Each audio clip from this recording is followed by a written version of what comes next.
Halo semuanya, perkenalkan nama saya Kelatan Anggaten dengan NIM akhir 114.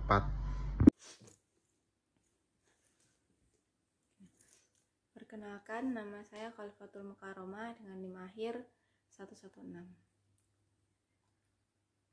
Saya Melinda Yubispitasari dengan NIM akhir 119. Assalamualaikum warahmatullahi wabarakatuh.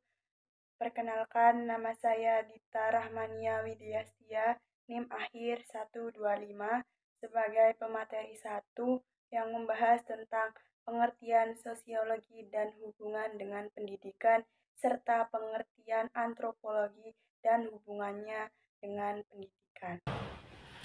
Saya Devina Oviana Dwi Agustin dengan NIM akhir 126. Di sini saya sebagai pemateri ke-6.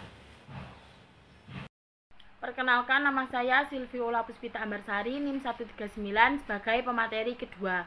Oke, yang pertama yang akan saya bahas adalah pengertian sosiologi dan hubungannya dengan pendidikan. Oke, ini adalah salah satu topik yang sangat menarik ya teman-teman, di mana judul dari topik ini adalah perubahan sosiologi dan antropologi akibat globalisasi dan hubungannya dengan pendidikan. Di sini ada kata sosiologi, antropologi, globalisasi, dan juga pendidikan. Mari kita ulas satu persatu, mulai dari sosiologi. Sosiologi itu berasal dari bahasa Latin, dari kata socius dan juga logos. Socius yang berarti teman, logos yang berarti ilmu pengetahuan. Menurut Auguste Comte, selaku bapak sosiologi yang menyetuskan sosiologi itu sendiri, mengatakan bahwa sosiologi adalah sebuah ilmu pengetahuan yang mempelajari tentang masyarakat atau hidup dengan cara berkelompok dan bukan individu.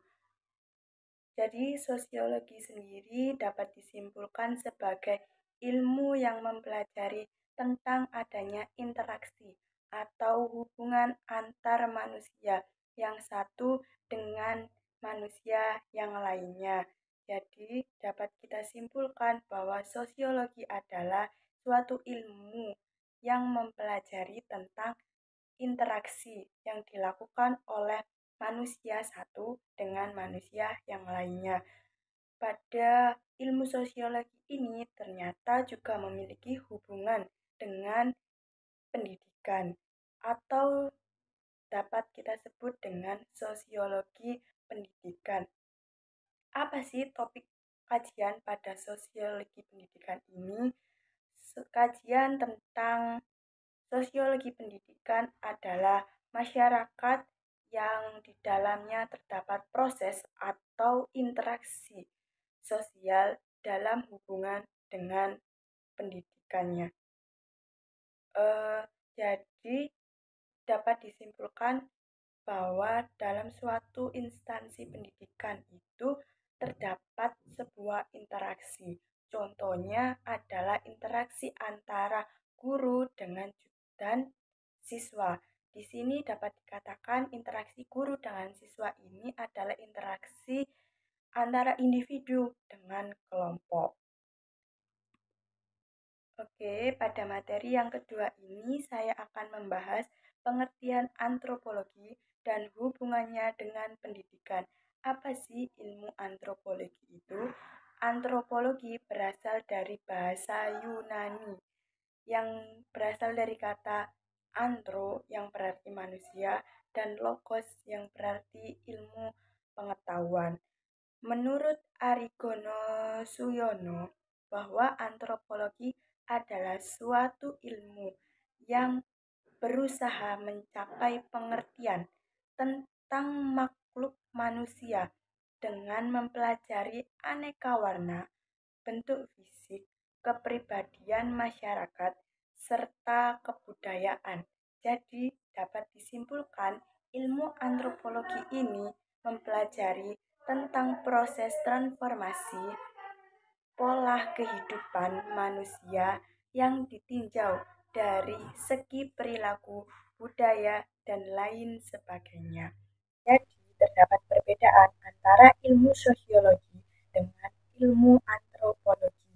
Pada ilmu sosiologi mengkaji tentang interaksi yang dilakukan manusia satu dengan manusia yang lainnya. Sedangkan pada ilmu antropologi mengkaji tentang budaya dalam aspek kehidupan masyarakat.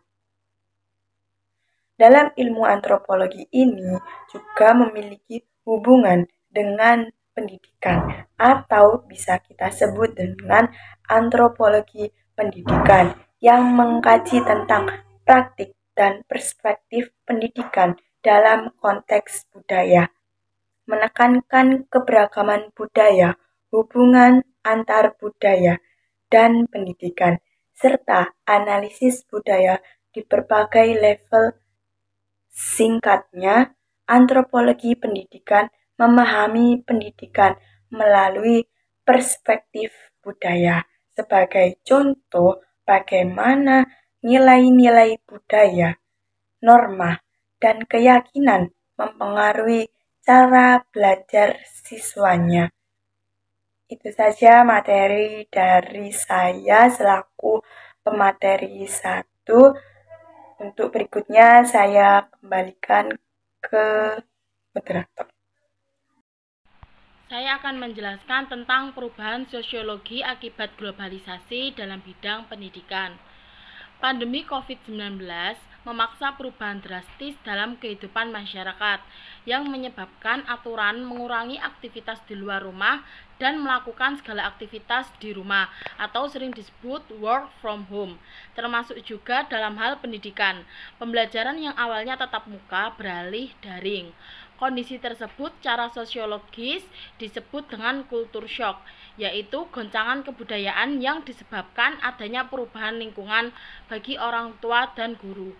Menurut Afrizal et al. 2020, dampak dari pandemi menghadirkan berbagai macam masalah kultural atau disebut cultural lag, yaitu kesulitan beradaptasi dengan teknologi berupa kendala akses internet dan perangkat digital, serta kesulitan menerapkan metode pembelajaran jarak jauh. Singkatnya, pandemi memicu guncangan budaya dan masalah adaptasi teknologi dalam dunia pendidikan. Selanjutnya saya akan menjelaskan terkait perubahan antropologi akibat globalisasi dalam bidang pendidikan. Nah, di sini kelompok kami mengambil contoh yaitu adalah suku Baduy yang memiliki 3 sistem sosial kelompok. Yang pertama adalah Baduy dalam, luar, dan Tangka. Meskipun menolak modernisasi, globalisasi mulai mempengaruhi Baduy luar, terutama melalui adopsi teknologi dan bisnis online. Ini menimbulkan kekhawatiran akan hilangnya identitas budaya Baduy yang dikenal akan kesederhanaan dan tradisinya yang kuat. Meskipun adaptasi ini juga membawa manfaat ekonomi, perubahan paling terlihat pada remaja Baduy luar, yaitu adalah sering menggunakan teknologi dan berpakaian lebih modern. Nah, di dalam globalisasi ini telah mengubah cara hidup banyak orang. Kemajuan teknologi dan ilmu pengetahuan tidak luput dari perkembangan zaman yang membuat kebutuhan manusia ini semakin beragam dan gaya hidup pun akan semakin berubah. Contohnya sekarang, banyak orang tua merasa bahwa gaya hidup modern adalah kebutuhan mereka. Gaya hidup modern ini adalah ciri khas dari dunia global yang dipengaruhi oleh budaya luar negeri. Perubahan gaya hidup ini bisa menjadi masalah jika masyarakat mulai meninggalkan kebiasaan tradisional mereka. Budaya asing ini bisa menggunakan budaya lokal, misalnya masyarakat Baduy yang lebih terbuka terhadap dunia luar mulai mengadopsi gaya modern. Mereka menggunakan ponsel dan membuka toko online. Tentu saja ini adalah manfaat dari perubahan ini. Nah, dalam bidang pendidikan, contohnya juga masyarakat Baduy luar juga sudah memakai di dalam sekolahnya juga memakai fasilitas listrik dan fasilitas yang lebih modern daripada Baduy dalam dan Baduy Tangka. Dan masyarakat di Baduy luar itu sering menggunakan pakaian seragam yang sering dipakai pada masyarakat biasanya, dan tidak seperti Baduy dalam dan luar yang masih mengikat kesederhanaan dan budayanya yang sangat kuat. Selanjutnya, hubungan antropologi dan sosiologi dengan pendidikan. Menurut Amrudin 2022, antropologi dan sosiologi adalah cabang ilmu sosial. Keduanya memiliki fokus yang berbeda, namun keduanya mempelajari tentang masyarakat. Antropologi ini lebih memusatkan perhatiannya pada masyarakat tertentu, menggali kekayaan tradisi dan nilai-nilai pada suatu kelompok.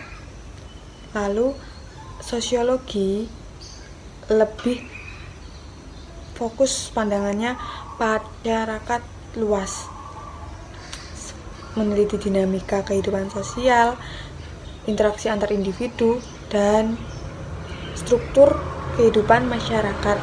Pendidikan menjadi bagian penting dalam kehidupan kita. Pendidikan tidak hanya sebagai transfer ilmu pengetahuan, melainkan juga sebagai perkembangan dan juga pembentukan kebudayaan. Nah, seorang sosiolog Perancis yang bernama Pierre Baudou, beliau menyatakan bahwa dinamika sosial di sekolah. Nah, beliau menyatakan bahwa sekolah bisa menjadi praktek kekerasan simbolik. Nah, kekerasan simbolik ini tidak bersifat fisik, melainkan bersifat non-fisik.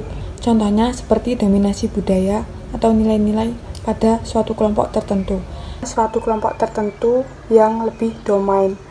Nah, Baudou, beliau berpendapat atau memandang bahwa sekolah ini bisa dijadikan alat praktik untuk melanggengkan ketidaksetaraan sosial pada transmisi budaya.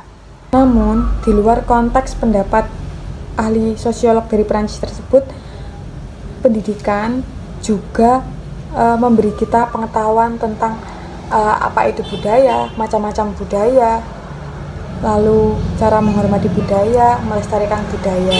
Nah, antropologi dan sosiologi dalam pendidikan ini sangat penting. Antropologi ini memberikan kita konteks yang mendalam pada kebudayaan dalam pendidikan.